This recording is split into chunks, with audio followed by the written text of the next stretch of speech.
Hello, Arkansas Valley. Welcome to About the Valley, your community affairs program dedicated to the people of southeastern Colorado, hosted by SecoNews.org publisher Adrian Hart. Join the people of southeast Colorado on About the Valley episodes available on YouTube, Facebook, and at SecoNews.org. Now with your Southeast Colorado news and today's episode of About the Valley, here's Adrian Hart. This is Adrian Hart with your Southeast Colorado news on SecoNews.org. We're at Los Animas High School and we're talking to the Santa Fe Trail Day Queen candidates today. We've got a simple little interview we're going to do. We're going to talk about Santa Fe Trail Day. First, we'll start over here and let's do our introductions. Tell us your name and your class. My name is Olivia Perez, and I'm a sophomore at Los Animas High School. All right. I'm Mia Quintana, and I'm a freshman at Los Animas. Okay. I'm Khalees Gilbert, and I'm a senior at Los Animas. All right. Now, of course, we're missing one of our candidates. What's her name again? Michaela Hall. Michaela Hall, our junior candidate, happens to be out of school today. So we just wanted to mention that, not pictured here. We'll have the school district send me some footage or something. We'll run a picture. How's that? Anyways, we're here to talk about the history of Santa Fe Trail Day, and we're going to just start right where we started with our introductions, and we're all going to answer the same question here. So tell us about your favorite Santa Fe Trail Day memory. I just really enjoy the parades. Every year our class always has a float, and it's just a good tradition to keep living on. All right, very good. My favorite memory is probably going dressed up with my family watching the parade on the corner. It was never in the parade, but I always enjoyed watching it. Now, when you say dressed up, you're not talking about the suit like I got here today, right? I would wear my little Mexican girl dress every year. All right, very sweet. My favorite would probably be us on the floats and making up the chants. They're fun. All 4 years have been pretty fun. Yeah. All right, very good. And now we're going to start on the other end, and we'll start with you on the next question. Can't use the same answer. Share your favorite Santa Fe Trail Day tradition. My favorite tradition is probably bringing out all the vendors. I like seeing everybody come out, and the Kashari dances too. They're pretty fun to watch. All right, very good. My favorite tradition is probably watching square dancing. I do like to come and watch, and then watch the queen candidates and kings. So. All right, very good. So it's been one of those long dreams to run for queen? Yes. Is that the case with all of you? Yeah. Absolutely, huh? You got to be the talk of town. Go ahead. I really like square dancing and just seeing the community come together as one. It's one of the only days that we all come together and have a good time. All right, very good. And here's our tough question of the day, and we'll start back where we started. Tell us about a piece of history that you've learned about through Santa Fe Trail Day activities. Well, the most interesting thing that I've learned is that there was actually 4 routes, and I didn't really know that because they only talk about the mountain route and the Cimarron route, but right. There's actually military route that there is, and a shortcut from the mountain route, and I thought it was cool. Awesome. Yeah. Very cool. My most interesting thing I've learned is that Santa Fe Trail wasn't just for trading, but to get from place to place to kind of leave homes. Mm-hmm. And it kind of was sad that it died just for the railroad that came through, but it did spark everything else around it. So. All right, they weren't just traders on the route, they were settlers. Yep. Looking for new. Looking for something new. Yep, pursuing the American dream. Very good. Yeah. I just thought it was interesting how they had a couple stops through Los Animas and Boggsville and Fort and stuff. All right, how it's just tied right into the culture, huh? Yeah. All right, very good. Here we go. Anything you guys want to add? No. All at once, you're supposed to say vote for me. Anyways, from Seco News and the people of Southeast Colorado, I would like to wish you all the best of luck on your candidacy in your pursuit of being the 2023 Santa Fe Trail Day Queen. Thank you. Thank you.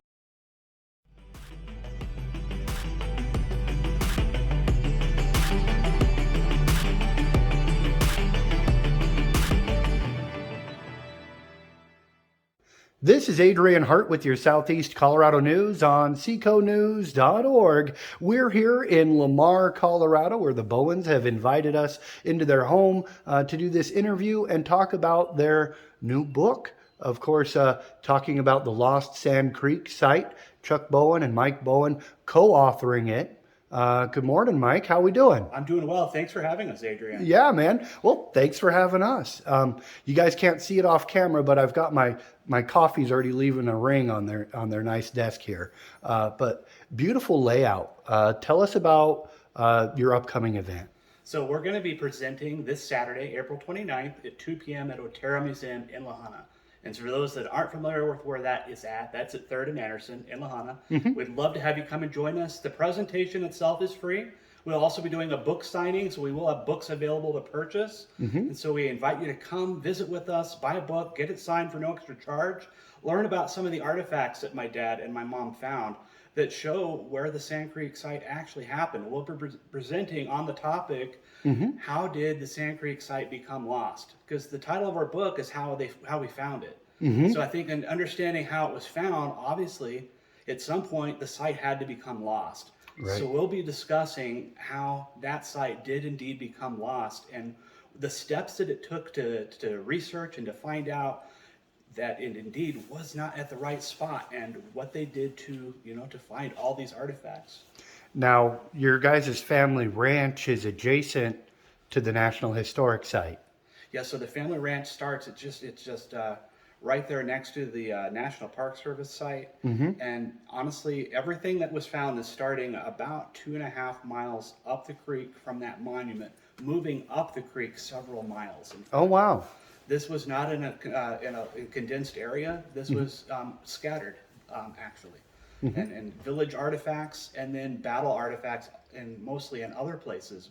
Not very many battle artifacts in the village, believe it or not. Wow. But this is all discussed and explained a lot more in the book as far as, like what was found and in what spots.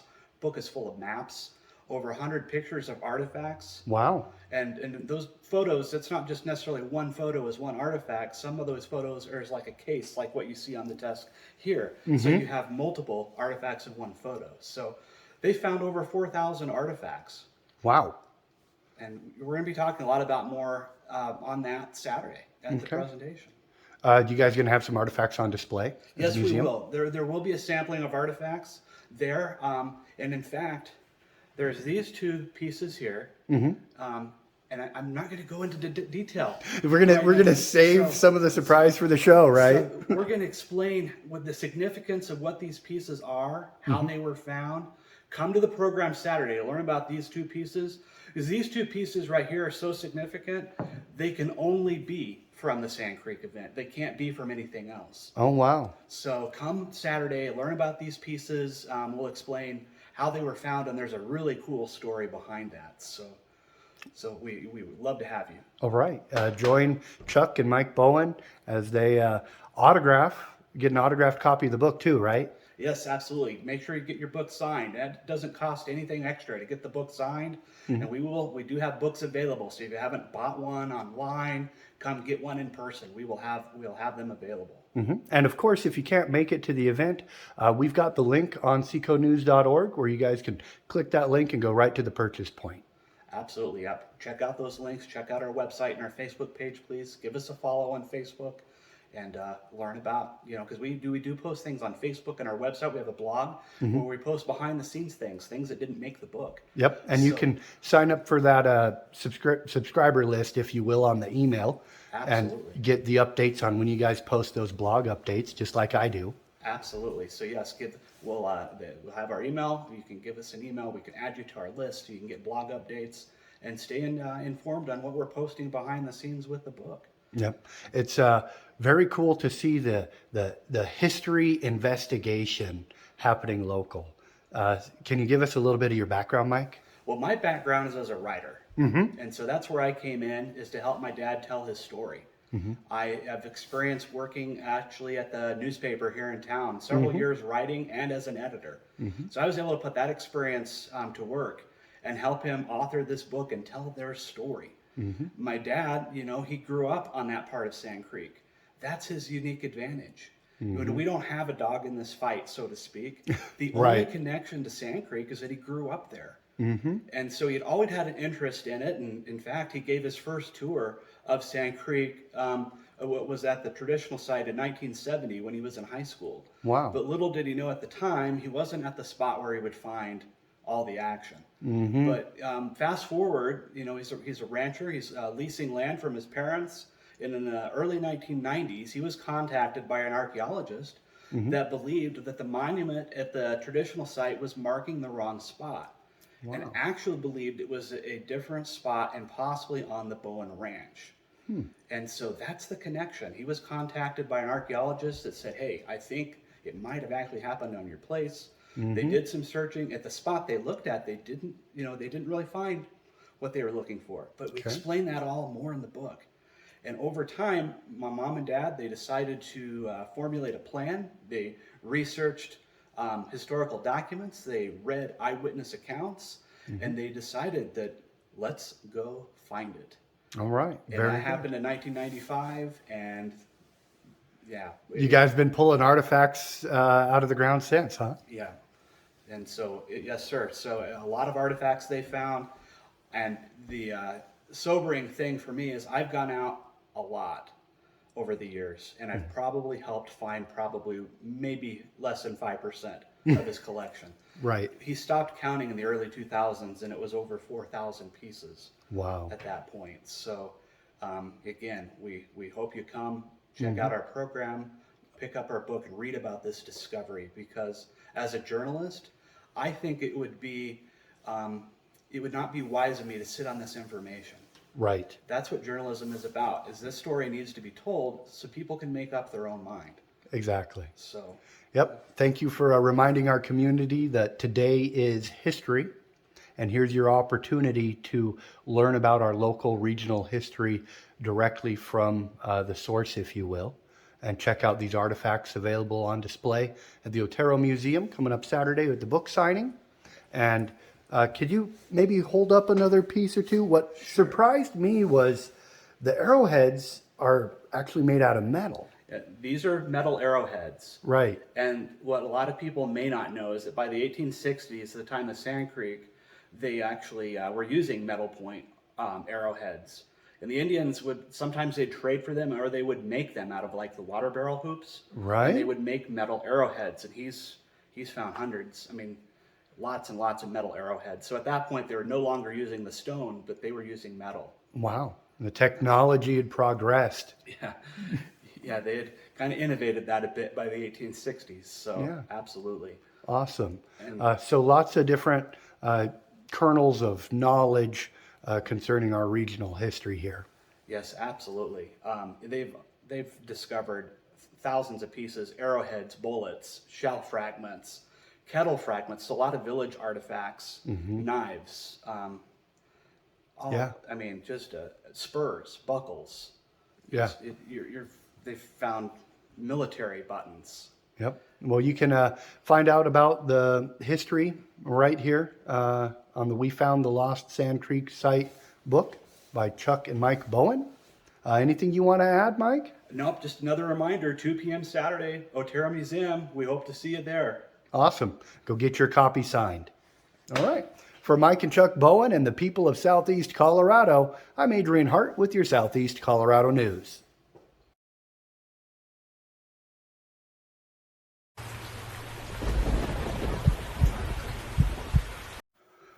This is Adrian Hart with your Southeast Colorado News on seconews.org, and we're here with the Picketwire Players at the Center for Performing and Visual Arts. That's right, we're here on San Juan Avenue, conveniently where the box office is located. With us is our director, Tracy. Tracy, do you want to tell us the details about getting your tickets? See how I cut right to the chase? Yes, we're cutting right to the race. Show is next to normal, and the show dates are the 26th, 27th, 28th, and 29th at 7:30 p.m. You can get your tickets at picketwireplayers.org/tickets, or you can come in and see our friendly face of Barb Homestead is in the box office from 5:30 to 7 p.m. nightly, and then tickets are always available at the door. House opens at 7 o'clock, so you can come in and get seated about that time, and we just encourage you to come out and enjoy this really, really awesome piece of dramatic theater, musical. So it's musical, there's drama, we have just a little bit of adult content.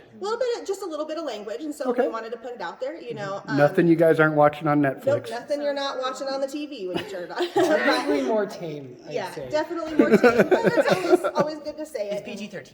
Yeah. Well, but it's beautiful, beautiful story, and it's being beautifully shared by, you know, our community members and the people that are here, you know, putting in their time every night, and I will give it to them. I was going to say, I think that was the fastest interview. You covered everything we needed to talk about. And the reason is because you folks can't see it now, but I'm really literally standing on the edge of the second story stage here for Next to Normal. One of the big things about doing the interview before the show is the Picketwire likes to keep their set a secret so that when you walk in that door, you have that awe. I think it's a part of it. I think feeling the magic when you come into the theater and being transported, not only, you know, through the story, but through the senses. You know, you come in here and you want to feel like you're a part of the story. So I find that very important. I've always felt that the set is like its own character. It is. So much goes Absolutely. into its development as anyone else's. And this one is a little crazy. Well, I know we talked about spoilers before the interview. Do we want to, let's go through our cast of characters, and you guys can tell us a little bit about your character without spoiling. So go ahead. Okay. Stephen? I'm Stephen Matthews, and I play Dan. He is the father figure of the show. So it is myself, and I have a wife and two beautiful children. Okay. And I try to just keep the house together. Okay. So we've got a character focused on, you know, maintaining. Yes. Okay. Very cool. I am Andrew Benjamin. I play Henry. He is the love interest of Dan's daughter, Natalie. Okay. Hence the gesture. And he is basically there to kind of like help Natalie through like this issues that she's going through. Mm-hmm. And that's pretty much all his character is. Okay, one of the supporting characters. Very cool, very necessary. Go ahead. I'm Kaden Soccergrid. I play Natalie, the daughter. She's going through some stuff, so she's trying to hold it all together for her family. She feels invisible a lot of the times, but she's pushing through for everyone. All right, kind of that stress and duress of a family dynamic going on, and some heated moments in there. And your seat is available. We're just over my shoulder. We can see both decks of the Picketwire Theater, and it is a gorgeous little theater. It is. And the best way to support it is, how's that, Tracy? Come in and getting your tickets. Yeah. You know, and I think it's good to say that this story is centered around a family. It's all about, you know, it's very mental health forward. I mean, it's very real. I think this is one of the realest shows that I've ever directed, and I think every person can connect with this show in one way or another. So I find it very, very important, and one of the deepest piece of works that I've gotten to work on, and it's been really, really fun, and I'm just excited to show this off. So. All right, very good. And speaking from my perspective right now, this stage it's cool. It's cool. It's cool. This is my first time being on the second story. Yep. And I've made you nervous this whole interview. Which is a really cool thing in itself, because I would say more than other shows I've been in, that this show takes place on multi-levels. So it is cool to kind of look across and be able to make eye contact with the upper level, because they rarely get that. Yeah. And so it just, the whole thing kind of goes up a bit. All right. Elevating your performances here, the Picketwire Center for Performing and Visual Arts. Yeah, but I'm pretty good at peppering with the puns in there. You are. Very good. It's like you're used to it. Yes, thank you so much, guys. Anything you want to add in closing besides come get your tickets? Well, I think that anymore people are looking for things that bridge gaps. And to bring something that is so connected and deeply rooted in mental health and people's, what we may not always know what they're going through or see what they're going through, but it is very real. And I don't think anyone is lacking in those real life experiences. And so to be able to see it portrayed with such really cool music in a really cool place, it really helps bridge those gaps. And I think that's why it'll stick. All right, very said. cool. And let me tell you, the vocals are off the charts in this show. So every person has multiple songs. How many songs does your mom have?